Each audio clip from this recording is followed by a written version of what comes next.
Purchasing process या purchase management का cycle.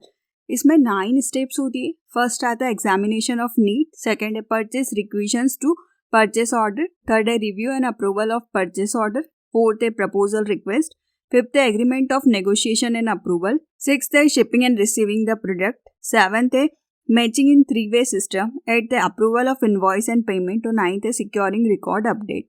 इनको डिटेल में देखने से पहले डिस्क्रिप्शन में आप परचेस मैनेजमेंट से रिलेटेड डिफरेंट टॉपिक्स पे वीडियो देख सकते हैं, लाइक परचेस मैनेजमेंट का क्या मीनिंग होता है, इंपॉर्टेंस, ऑब्जेक्टिव, फंक्शंस, उन सभी पे आपको वीडियोस मिल जाएगा। वीडियो अच्छा लगे तो प्लीज़ लाइक कीजिए, चैनल को सब्सक्राइब कीजिए और कमेंट कीजिए। और किसी टॉपिक पे वीडियो चाहिए तो आप कमेंट कर सकते हो। तो जो हमारी ये 9 स्टेप्स होती है इनको हम डिटेल में देखते हैं। फर्स्ट आता है एग्जामिनेशन ऑफ द नीड या नीड एनालिसिस।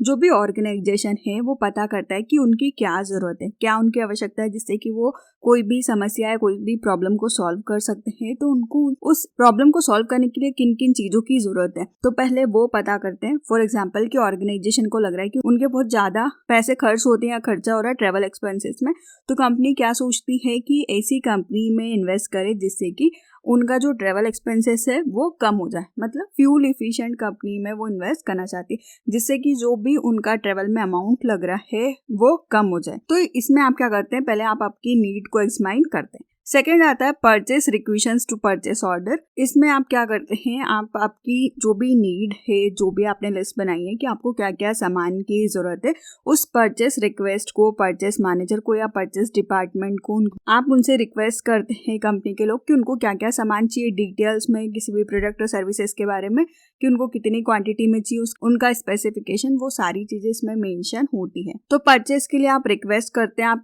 बजट को स्टेब्लिश करते हैं, अपडेट करते हैं ऑटोमेटिकली परचेस ऑर्डर को, और आप सबमिट करते हैं सप्लायर्स को इन प्रोडक्ट और सर्विसेज के बारे में। तो आप यहाँ पे रिक्वेस्ट करते हैं, आप यहाँ पे बताते हैं कि आपको क्या क्या सामान की ज़रूरत है, क्या स्पेसिफिकेशन वाले, कितनी क्वांटिटी वाले चाहिए। नेक्स्ट आता है review and approval of the purchase order. यहाँ पे अप्रूवल होता है परचेस के ऑर्डर को। इसमें आप अकाउंटिंग टीम से वेरीफाई करते हैं कि जो भी आपके पास रिक्वेस्ट आई थी कि क्या क्या सामान खरीदना है, उतना फंड अवेलेबल है कि नहीं है, बजट के अकॉर्डिंग आप क्या क्या चीज़ें खरीद सकते हैं। तो इसमें आप पहले प्री स्क्रीनिंग प्रोसेस करते हैं। इस मेथड में आप कैंसिलेशन करते हैं कुछ क्राइटेरिया के बेसिस पे, like specific geographical location, technical skill. तो आप इसमें देखते हैं कि कौन कौन से क्राइटेरिया है जिसकी कि आप एनालिसिस करेंगे कि आपको क्या क्या चीजें खरीदनी है। फिर आप देखते हैं कि आप उसको और प्रिसाइजली एनालिसिस करते हैं हर चीज को। जो भी पर्सन है परचेसिंग का, वो क्राइटेरिया के थ्रू एग्जामाइन करता है कि कंपनी का कैसा परफॉर्मेंस है, क्या क्राइटेरिया जो कि चेंज हो रहे हैं, क्या रूटीन में चीजें परचेस हो रही है, उनका क्या प्राइस है, टाइमलाइन है, क्या फीचर्स वो दे रहे हैं। तो आप इसमें सप्लायर्स को ढूंढते हैं, सप्लायर का सिलेक्शन करते हैं, कितने सप्लायर अवेलेबल है, वो कैसे टेक्निकल हेल्प करते हैं, कितने रिलायबल है वो लोग, किस कॉस्ट में आपको प्रोडक्ट दे रहे हैं। सप्लायर्स की आप प्रिसाइजली कॉस्टिंग को निकालते हैं, पेमेंट की उनके साथ क्या टर्म कंडीशंस होगी, क्या टाइमलाइंस होंगी। तो आप उनके लिए देखते हैं कि क्या ऑब्जेक्टिव क्राइटेरिया के बेसिस पे एनालिसिस करेंगे, मतलब क्या प्राइस में दे रहे हैं, जोग्राफिकल लोकेशन क्या टर्म एंड कंडीशंस पे दे रहे हैं, डिलीवरी टाइम रिस्पेक्ट कितना है, कितना इजीली ऑपरेशंस कर सकते हैं, इजी मेंटेनेंस, रिलायबिलिटी, प्रोडक्ट की क्या क्वालिटी देते हैं, technical specification, after sales process. आप इन सारी बेसिस पे आप सप्लायर का सिलेक्शन करते हैं कि आपको किन सप्लायर को किन प्रोडक्ट के लिए चूज करना है। नेक्स्ट आता है प्रपोजल रिक्वेस्ट।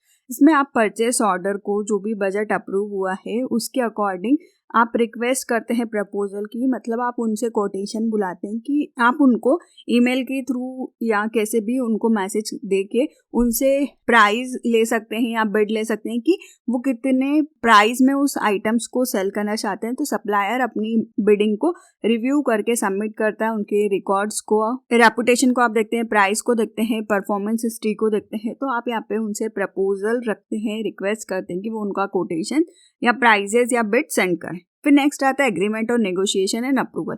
जब आपके पास वेंडर्स आ गए हैं, आप उनमें से चूज करते हैं यहाँ पे कि कौन से वेंडर को आपको कांटेक्ट देना है या किन वेंडर से आपको प्रोडक्ट को परचेस करना है। तो जिनकी बिड कम होगी, जिनका परफॉर्मेंस अच्छा होगा, आपको लगता है पेमेंट की कंडीशंस अच्छी होगी, तो आप उनमें से सब में से चेक करते हैं टर्म एंड कंडीशंस के अकॉर्डिंग कि आपको कौन से बेस्ट वेंडर्स लग रहे हैं, आप उनसे डील करते हैं और फिर एग्रीमेंट में आप साइन करते हैं उनकी टर्म एंड कंडीशंस के अकॉर्डिंग।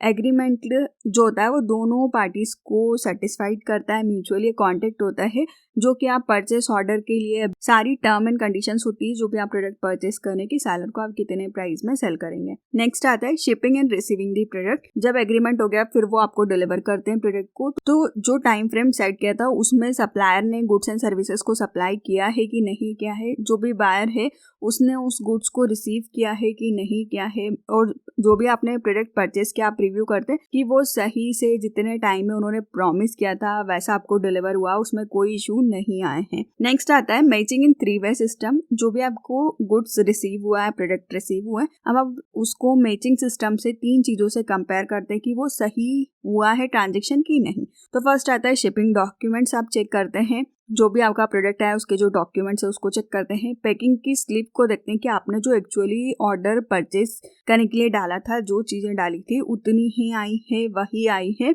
और सप्लायर का इनवॉइस चेक करते हैं, उसका बिल चेक करते हैं। फिर नेक्स्ट आता है approval of invoice and payment. इसमें आप ऑर्डर को मैच करते हैं कि जब पेमेंट आप करने वाले हैं तो उनमें चेक करना है कि क्या उन्होंने एडिशनल चार्जेस लगाए हैं, कुछ मॉडिफिकेशंस किए हैं क्या, कुछ अनदर स्टेप्स आपको लेनी है अप्रूवल के लिए, तो आप इसमें पेमेंट को इशू करते हैं वेंडर को, और इसमें देखते हैं कि वो क्या डिस्काउंट्स या इंसेंटिव्स उस अमाउंट पे दे सकता है। तो आप यहाँ पे उसको फाइनली जब आपका ऑर्डर सही आया तो आप उसको फाइनल पेमेंट करते हैं। लास्ट आता है सिक्योरिंग रिकॉर्ड्स अपडेट। जब कंप्लीट ऑर्डर हो जाता है तो आप इनको रिकॉर्ड करते हैं आपकी ऑर्गेनाइजेशन की बुक में, डॉक्यूमेंटेशन को रखते हैं, उनको स्टोर करके रखते हैं एक लोकेशन पे कि आपके पास रिकॉर्ड है कि आपने इस टाइम पे इस सप्लायर से ये आइटम्स परचेस किए हैं। तो इस वीडियो में आपने देखा कि 9 स्टेप्स होती है परचेसिंग की प्रोसेस की। फर्स्ट आता है नीड एनालिसिस कि हमने ऑर्गेनाइजेशन की नीड को एनालाइज किया। सेकंड आता है परचेस रिक्वेशन क्रिएटेड कि आपने